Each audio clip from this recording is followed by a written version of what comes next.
Grounded, observant. In a competitive job market, the most technically qualified person in the room can spend months waiting for a single callback. Take Rahul. He appeared to be the ideal candidate. He held a strong degree, 5 years of practical experience, and a resume that had been polished to a mirror finish. But those credentials didn't translate into results. Rahul went through 17 consecutive interviews, walking out of every single one with a rejection. This level of failure usually leads to standard conclusions. The market is down, competition is high, or the candidate is unlucky. When we looked closer, we found that those external factors weren't the problem. Rahul was making a single consistent error in the way he communicated his history. He was answering the questions correctly, but he was failing to prove his actual value to the organization. This made him effectively invisible to the hiring committee. This chart shows the disconnect during interviews.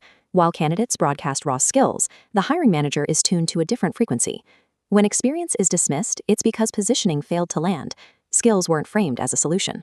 For example, when asked about his background, Rahul would say, "I have worked on multiple projects, handled clients, and delivered tasks on time."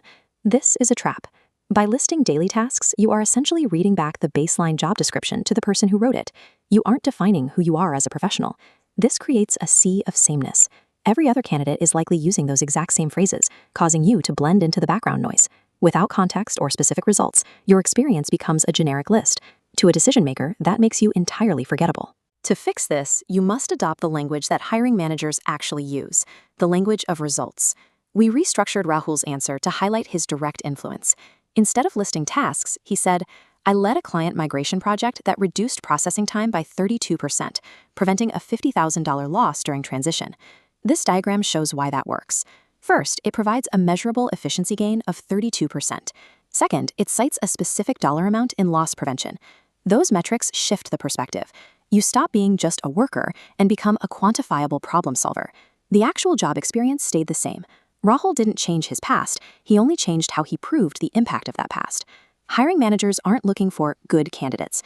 They're looking for clear communicators who can mathematically prove they have delivered results before. Rahul's turnaround didn't require him to go back to school or master a new piece of software. He focused on 3 adjustments.